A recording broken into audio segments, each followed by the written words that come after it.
BeautyBabes, balik lagi di channel BeautyBeat bersama gue Dita. Kali ini di segmen ReadySetBeauty aku akan bikin look yang jadinya kayak gini. Aku pakai palet dari BYS yang Jellylicious berry yang kayak gini. Palet ini ada 6 shade yang undertone-nya pink.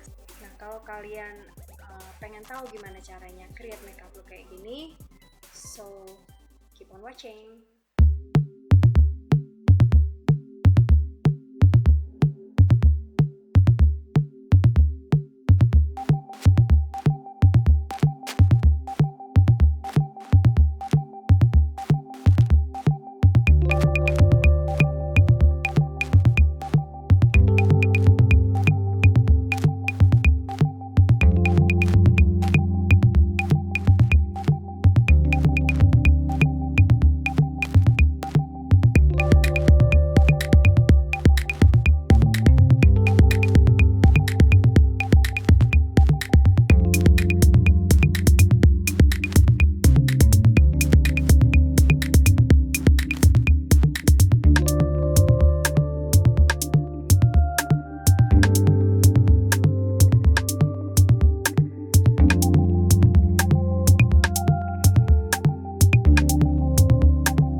finally this is the final look. Gimana, kalian suka nggak? Kalau aku sih terus terang suka banget sama hasil makeupnya, warm, karena memang sesuai warna aku banget, warna-warna warm, warna-warnanya aman, jadi gampang buat aku mainin. Jadi kesimpulannya dari palet BYS yang Jellylicious Berry ini, tadi aku pakai 3 shade, yaitu yang shade Lucy, terus yang shade Tango, sama Hype. Tapi sayangnya dari 6 shade itu memang warna shimmer semua, jadi nggak ada yang matte. Kalau misalnya ada yang matte bisa dijadiin base buat eyeshadownya gitu, tapi ini semua shimmer semua. But it's okay, warna-warnanya bagus, gampang di blend, dan dia tuh nggak powdery gitu, dia creamy, jadi nggak ada yang fall out. Dari Absolute New Yorknya yang liquid lipstick matte made in heaven, teksturnya tuh cair banget, liquid banget. Karena cair, di bibir aku tuh kurang cover, jadi warna bibir aku tuh masih kelihatan, warna gelap dari bibir aku tuh masih kelihatan gitu. Tapi plusnya dia ada lip linernya yang bisa buat ngeline lipstick kita dulu sebelum dikasih liquid lipsticknya. Kalau misalnya kalian pengen tahu detail produknya, aku akan tulis di description box di bawah. So, kalau kalian suka video ini, kalian bisa komen dan like. Kalian juga bisa komen di bawah kira-kira apa yang mau kalian tanyain tentang produknya. Terus jangan lupa subscribe channelnya BeautyBeat. Jangan lupa juga ikutin sosial media kita, Instagram dan Facebook di beautybeat.ind. Dan kalau kalian pengen baca-baca artikel tentang beauty dan wellness, kalian juga bisa buka website kita di beautybeat.id. So see you on our next video. Bye bye.